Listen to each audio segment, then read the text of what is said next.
Bismillahirrahmanirrahim. Assalamualaikum warahmatullahi wabarakatuh. Alhamdulillahilladzi anzala as-sakinata fi qulubil mu'minin liyazdadu imanan ma'a imanihim. Yarfa'illahu alladhina amanu minkum walladhina utul ilma darajat. Nashkuru ilallah alladhi qad a'ta'na nikmatan katsiratan hatta nastati an najtami fi hadzal masjid insyaallah al-mubarak. Salatan wassalaman ila habibina wasyafi'ina wa dhurriyyatina wa maulana Muhammad sallallahu alaihi wasallam. Bersyukur kepada Allah Subhanahu wa taala dengan sama-sama mengucapkan alhamdulillahi rabbil alamin. Bersalawat kepada Nabi Muhammad sallallahu alaihi wasallam dengan sama-sama mengucapkan Allahumma salli ala sayyidina Muhammad. Yang sama-sama kita hormati, kita muliakan guru-guru kita yang hadir di tengah-tengah kita, Ustadz Riza Muhammad, Ustadz Asmar Lambo dan juga Ustadz Muhammad Sofyan yang alhamdulillah hari ini menemani kita.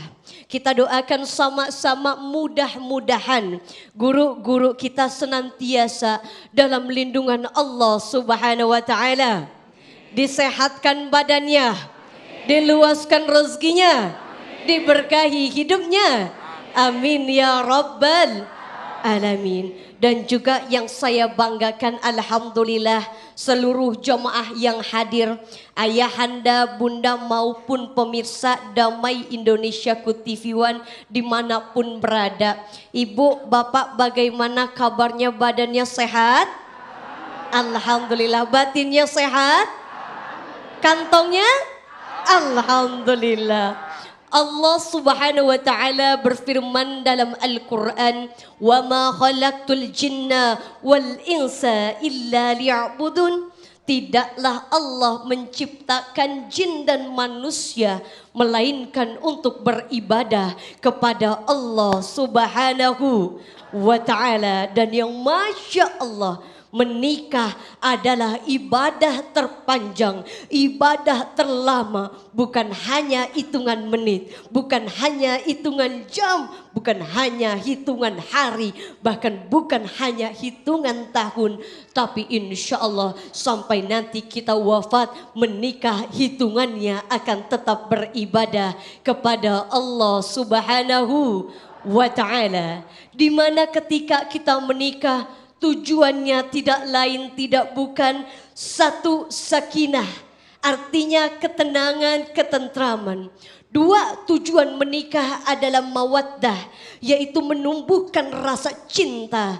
Dan yang ketiga yaitu adalah warahmah, yang artinya kasih sayang. Sebagaimana dijelaskan dalam Quran surat Ar-Rum ayat 21. A'udzu billahi minasyaitonir rajim. Bismillahirrahmanirrahim. Litaskunu ilaiha waja'ala bainakum mawaddata warahmah. Mudah-mudahan kita semua yang sudah berkeluarga dijadikan keluarganya keluarga yang harmonis, amin. Yang di dalamnya penuh dengan cinta, amin ya rabbal alamin. Menikah bukan hanya menyatukan dua insan, tapi menikah juga menyatukan dua keluarga. Yang artinya ketika kita siap menerima pasangan kita, baik suami menerima istri maupun istri menerima suami, artinya kita juga sudah harus siap menerima keluarga pasangan kita. Betul atau tidak kira-kira? Masya Allah. Jadi kita menerima orang tua pasangan kita, bagaimanapun keadaan mertua kita, harus kita perlakukan seperti layaknya orang tua kita. Banyak sekali ayahanda, bunda, adab dan akhlak ketika kita mungkin masih tinggal bersama dengan kedua orang tua kita. Di mana sama-sama difahami bahwa al-adabu fawqal ilmi. Adab itu lebih tinggi daripada ilmu. Mohon izin sekali, ilmu tidak cukup dalam kehidupan. Justru yang lebih penting dari itu adalah bagaimana adab kita, adalah bagaimana akhlak kita, adalah bagaimana sikap kita terhadap mertua kita, insya Allah. Karena dijelaskan ayahanda bunda dalam hadis, innallaha la yanzur ila suwarikum wa amwalikum walakin yanzur ila kulubikum wa a'malikum. Yang hadis ini menjelaskan bahwa Allah Subhanahu wa taala tidak pernah melihat seseorang dari rupanya, dari fisiknya, dari wajahnya saja tidak dilihat. Bahkan Allah Subhanahu wa taala tidak pernah melihat seseorang dari amwalikum, dari hartanya. Lalu apa yang Allah lihat? Allah Subhanahu wa taala melihat seseorang dari kulubikum, hatinya baik atau tidak, dan juga a'malikum, perbuatannya baik atau tidak. Kita doakan mudah-mudahan menantu-menantu kita dijadikan menantu-menantu yang berbakti terhadap kedua orang tua maupun kepada mertuanya, insya Allah. Adapun adab-adab ketika menantu tinggal bersama dengan orang tua, tadi udah disampaikan sama guru kita. Sadar kita masih tinggal di rumah orang tua. Satu, setidaknya kita tidak seenaknya ketika menggunakan fasilitas orang tua. Contohnya simpel, sama listrik jangan boros-boros. Lampu kita orang yang gak ada tetap nyala. Lampu nggak dipakai tetap dinyalain. Itu yang harus diperhatikan. Bukan hanya lampu. Kadang mohon izin sekali, air ya Allah ngalir begitu saja izin. Mandi terlalu lama, nyuci piring cuciannya sudah selesai airnya masih ngalir. Nyuci pakaiannya sudah selesai airnya lupa dimatiin. Atau juga mohon izin sekali ayahanda, bunda, terkhusus bagi kita yang perempuan, nyetrika itu kadang hal yang membosankan, betul atau enggak Bu? Jangan mentang-mentang nyetrika membosankan, capek kita nyetrika panas, keluar sekali nyetrika, keluar lagi nyetrika, dikit-dikit nyetrika. Itu yang perlu kita perhatikan. Jadi tadi kalau kita masih tinggal bersama orang tua, jangan seenaknya menggunakan fasilitas orang tua. Dan juga kalau kita diberikan rezeki lebih sama Allah, yuk usahakan kita yang bayar listriknya. Setidaknya meskipun kita tinggal di sana, meskipun kadang kita ngerepotin mertua, tapi ada rasa untuk membantu mertua kita, insya Allah. Tadi bukan seenaknya aja. Kalau gunain fasilitas orang tua, usahakan mohon izin terkhusus bagi yang muda-muda mungkin yang seumuran sama saya. Kalau minjem barang orang tua, minjem barang mertua harus izin.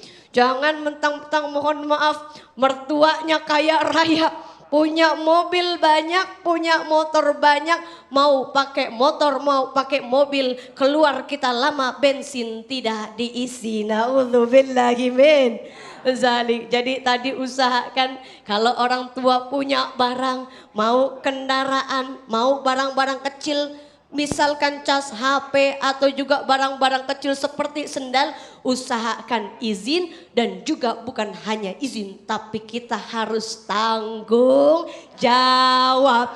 Habis pinjam kita balikin, dan jangan lupa bilang terima kasih. Kadang dari hal-hal kecil itu ngundang keributan, lupa bilang makasih. Yang awalnya meskipun kita lupa, tapi kadang kalau syaitan lagi ada tuh, yuwaswisu fi sudurinas, dibisikin sama setan, udah ribut.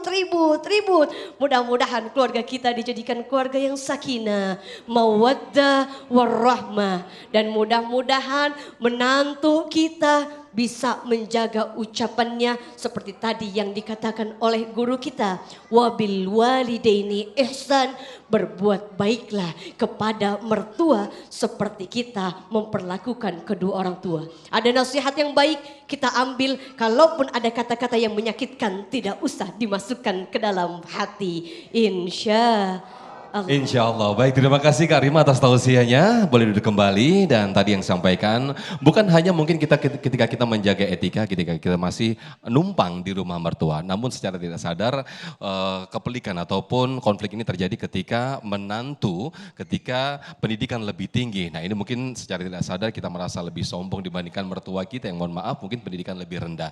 Nah ini mungkin nanti akan disampaikan selengkapnya etika apa lagi yang bisa dibangun antara menantu dan juga mertua, nanti yang akan disampaikan oleh guru kita Ustaz Asmar Lambo. Namun sebelumnya Ustaz Riza Muhammad sudah bersiap-siap untuk berbagi berkah bersama Luwak White Coffee.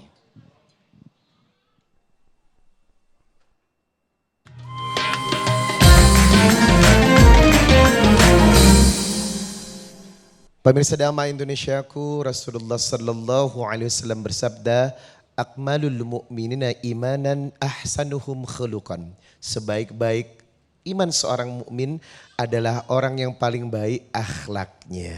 Ada istri yang bawa berkah, ada istri yang jadi neraka. Najis terlala ya.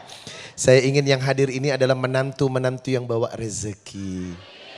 Kira-kira mau nggak hari ini dapat 1 juta rupiah? Wah, pasti disayang mertua ya nggak sih? Apalagi menantunya nggak pelit. Wow. Saya akan mengajukan satu pertanyaan bagi yang bisa menjawab dan tepat jawabannya akan dapat berkah hadiah spesial dari Luwak White Coffee 1 juta rupiah. Alhamdulillah. Tapi jangan lupa dipotong pajak. Baik, tolong perhatikan pertanyaannya. Yang bisa cukup angkat tangan, jangan bersuara dulu. Pertanyaannya adalah, sebutkan bentuk sopan santun dalam menggunakan fasilitas di rumah mertua. Kok menantunya pada tua-tua semua ya? Nah, coba yang muda deh. Silakan Mbak. Ya, silakan berdiri sebelah kanan saya. Tolong perkenalkan diri dengan Mbak siapa? Baik, Assalamualaikum warahmatullahi wabarakatuh. Assalamualaikum warahmatullahi wabarakatuh. Nama saya Safira Dian Fortuna, asal saya dari Bekasi. Namanya Safira? Iya. Oke Safira, pertanyaannya gampang. Sekarang tinggal jawabannya, saya ulangi lagi.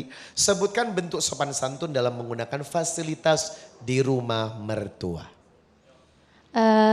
Jawabannya itu meminta izin sebelum menggunakan fasilitas dan mengembalikannya ke tempat semula. Takbir, Allahu Akbar. Jawabannya benar banget. Dan kamu berhak mendapatkan 1 juta rupiah dari Luwak White Coffee. Jangan lupa dipotong pajak. Semoga selalu menjadi menantu yang baik. Pemirsa Damai Indonesia, aku jangan kemana-mana. Setelah ini akan kembali lagi. Tetap di Damai Indonesia aku.